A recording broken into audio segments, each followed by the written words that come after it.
ഇവിടെ ഞാൻ കറുവപ്പട്ട എടുത്തിട്ടുണ്ട്, ഗ്രാമ്പു എടുത്തിട്ടുണ്ട്, ഏലക്ക എടുത്തിട്ടുണ്ട്, വളരെ കുറച്ച് മതി. പിന്നെ നമ്മൾ ഗാർണിഷ് ചെയ്യാൻ വേണ്ടിയിട്ട് കാഷ്യൂ നട്ട്സും പിന്നെ റേസിൻസും ഉണക്കമുന്തിരി അല്ലേ അതും ഉണ്ട്. പിന്നെ 4 സവാള എടുത്തിട്ടുണ്ട്, മീഡിയം സൈസിലാണ്. ഇത്രയൊക്കെ മതി. ഈ കപ്പിൽ 1 കപ്പ് അരിയാണ് എടുത്തേക്കുന്നത്, ബസ്മതി റൈസ് ആണ്. ഈ കപ്പിൽ തന്നെ 2 കപ്പ് തേങ്ങാപ്പാൽ എടുത്ത് വെക്കണം കേട്ടോ. ഇവിടെ ഞാൻ തേങ്ങാപ്പാൽ ഏകദേശം ഒരു 3/4 തേങ്ങയോളം ഉണ്ട്, അതിൻ്റെ പാലാണ് ഞാൻ എടുത്തേക്കുന്നത്. പിന്നെ അരി നമുക്ക് നേരത്തെ കുതിർത്ത് വെച്ച് എടുക്കേണ്ട കാര്യമില്ല, നമുക്ക് അപ്പോഴും തന്നെ കഴുകി ഉപയോഗിക്കാൻ പറ്റും കേട്ടോ. മൈക്ക് ഇടയ്ക്ക് വെച്ച് ഓഫായി പോയിട്ടോ, അതുകൊണ്ട് തന്നെ വോയിസ് ഓവറേ നിവൃത്തിയുള്ളൂ. സാരമില്ല, നമുക്ക് പറ്റുന്ന പോലെ ചെയ്യാം. ഇടയ്ക്കൊക്കെ അങ്ങനെയല്ലേ ലൈഫിൽ.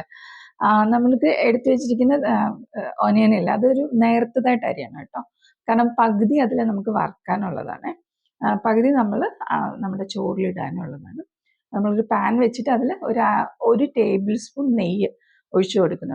സ്പൈസസ് എല്ലാം ആഡ് ചെയ്ത് കൊടുക്കുക കേട്ടോ. കറുവാപ്പട്ട, നമ്മുടെ ഏലക്ക, അതുപോലെ ഗ്രാമ്പു, പിന്നെ നമ്മുടെ സവാളയിൽ പകുതി സവാള അതിട്ട് നല്ലപോലെ ഒന്ന് എന്താ പറയുക വഴണ്ടി അതിൻ്റെ അങ്ങ് ബ്രൗൺ നിറമൊന്നും ആവണ്ട, എന്നാലും ഒന്ന് വഴറ്റിയെടുക്കണം. അതിലേക്ക് 1 ടീസ്പൂൺ ഉപ്പിട്ട് കൊടുക്കുന്നുണ്ട്. നമ്മൾ ആകെ 1.5 ടീസ്പൂൺ ഉപ്പായിട്ടോ ഉപയോഗിക്കുന്നത്.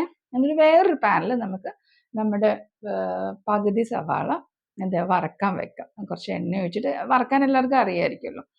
എണ്ണ ഒഴിച്ചിട്ട് കുറച്ച് 1/2 ടീസ്പൂൺ ഉപ്പ് ഇട്ട് ഒരു 1/4 ടീസ്പൂൺ പഞ്ചസാരയും കൂടെ ചേർത്തിട്ട് നമുക്കത് വറക്കാൻ വെക്കാം. അത് അവിടെ ഇരുന്ന് ശരിയായിക്കോട്ടെ, റെഡി ആയിക്കോട്ടെ കേട്ടോ. അപ്പോഴത്തേക്കും ഇപ്പുറത്തെ നമ്മൾ ഉള്ളി വെച്ചിട്ടില്ലേ, സവാളയും എല്ലാം കൂടെ, അത് ഏകദേശം റെഡി ആയിട്ടുണ്ട്. അതിലേക്ക് നമ്മൾ കഴുകി വാരി വെച്ചിരിക്കുന്ന ചോറിൽ അരി ഇട്ട് കൊടുക്കുക. ഈ അരി ഒരു 3 മിനിറ്റോളം നല്ലപോലെ ഇളക്കി അതൊന്ന് അതിൻ്റെ എന്താ പറയുക ഒന്ന് വറക്കുമല്ല, എന്നാൽ ഒന്ന് വറുത്തെടുക്കുക വേണം. അത് കഴിഞ്ഞിട്ട് നമുക്ക് നമ്മൾ എടുത്തു വെച്ചിരിക്കുന്ന തേങ്ങാപ്പാൽ ഒഴിച്ചു കൊടുക്കാം. തേങ്ങാപ്പാൽ ഒഴിച്ചിട്ട് ഈ സമയം നല്ലപോലെ ഒന്ന് മിക്സ് ചെയ്യുക. ഈ സമയം നമുക്ക് ഇനിയിപ്പോൾ മഞ്ഞ കളറിൽ തന്നെ ചോറ് വേണമെന്നുള്ളവരാണെങ്കിൽ നിങ്ങൾക്കൊരു 1/4 ടീസ്പൂൺ മഞ്ഞൾപ്പൊടി ചേർക്കാവുന്നതാണ്. പിന്നെ ഒരു 1/4 ടീസ്പൂൺ പഞ്ചസാരയോട് ചേർക്കാം. ഞാൻ ഈ 2 കാര്യങ്ങളും സ്കിപ്പ് ചെയ്യുന്നുണ്ട്, കാരണം തേങ്ങ പാൽ പുലാവ് ആയതുകൊണ്ട് തന്നെ എനിക്ക് അത് വെള്ള കളറിലിരിക്കുന്നതാണ് എനിക്കിഷ്ടം. പിന്നെ പഞ്ചസാരയും ഞാൻ സ്കിപ്പ് ചെയ്തിട്ടുണ്ട് കേട്ടോ. ചിലപ്പം സഹിച്ചാൽ ചിലപ്പോൾ പഞ്ചസാര ചോറിൽ അങ്ങനെ ഇതാവുന്ന, എന്നാൽ 1/4 ടീസ്പൂൺ പഞ്ചസാരയ്ക്ക് അത്ര വലിയ ടേസ്റ്റ് ഒന്നും വരില്ല കേട്ടോ. അതുകൊണ്ട് ഞാൻ സ്കിപ്പ് ചെയ്തേക്കാണ്. പിന്നെ നമ്മളിന്ന് തിളച്ച് കഴിഞ്ഞ ശേഷം വേണം ഇത് അടച്ച് വെച്ച് വേവിക്കാൻ. നിങ്ങളുടെ അരിയുടെ വേവ് അനുസരിച്ചാണ്.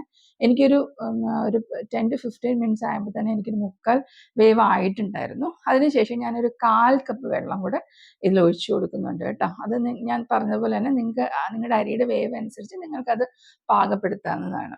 1/4 കപ്പ് വെള്ളം ഒഴിച്ചിട്ട് വീണ്ടും ഒന്ന് അടച്ച് വെച്ചിട്ട് ഒരു 5 മിനിറ്റ്സോളം വേവിച്ചിട്ടുണ്ടായിരുന്നു. അപ്പോഴത്തേനും നമ്മുടെ ഉള്ളി നല്ലപോലെ റെഡി ആയിട്ടുണ്ട്. അത് ഞാനൊരു വേറെ പാത്രത്തിലേക്ക് മാറ്റി വെച്ചിട്ട് അതേ പാനിൽ തന്നെ കാഷ്യൂ നട്ട്സും റേസിൻസും കൂടെ വറുത്തിട്ട് അത് നമ്മൾ ഗാർണിഷ് ചെയ്യാൻ എടുക്കുമ്പോഴത്തേനും ഇതൊന്നും വേണ്ട, നെയ്യൊന്നും ചേർക്കേണ്ട. നമ്മുടെ തേങ്ങാപ്പാൽ പുലാവ് റെഡി ആയിട്ടുണ്ട്. ഈ തേങ്ങാപ്പാൽ പുലാവിൻ്റെ കൂടെ എനിക്ക് ഏറ്റവും ഇഷ്ടമുള്ളത് ബീഫ് റോസ്റ്റ് ആണ്. ബീഫ് റോസ്റ്റോ അല്ലെങ്കിൽ ബീഫ് ഫ്രൈയോ, ബീഫിൻ്റെ എന്തെങ്കിലും കറി വേണ്ടാന്ന് തോന്നുന്നു. കാരണം ബീഫിൻ്റെ എന്തെങ്കിലും, ബീഫ് റോസ്റ്റ് അല്ലെങ്കിൽ ബീഫ് ഫ്രൈ, ഇതാണ് കേട്ടോ. ഒന്ന് ചെയ്ത് നോക്കണം, അടിപൊളി. ഉള്ളിയും ഫ്രൈ ചെയ്യില്ലേ, അത് ഫ്രൈ ചെയ്ത് വേണേൽ എയർടൈറ്റ് കണ്ടെയ്നർ നമുക്ക് ഫ്രിഡ്ജിൽ വെക്കാം. ഒരു 4 to 5 days അത് അങ്ങനെ തന്നെ ഇരിക്കും. പിന്നെ തേങ്ങാപ്പാലാണെങ്കിലും തേങ്ങാപ്പാലും നിങ്ങൾക്ക് എടുത്ത് ഫ്രിഡ്ജിൽ വെക്കാൻ പറ്റും കേട്ടോ. ഒരു 3 ദിവസം വരെയൊക്കെ ഇരിക്കും. അപ്പോൾ എളുപ്പമല്ലേ, തേങ്ങാപ്പാലും അതുപോലെ ഉള്ളി ഫ്രൈ, ഇത് ഇത്രയല്ലേ ഉള്ളൂ ഇതിൻ്റെ അകത്ത് വരുന്നുള്ളൂ, എക്സ്ട്രാ വരുന്നുള്ളൂ.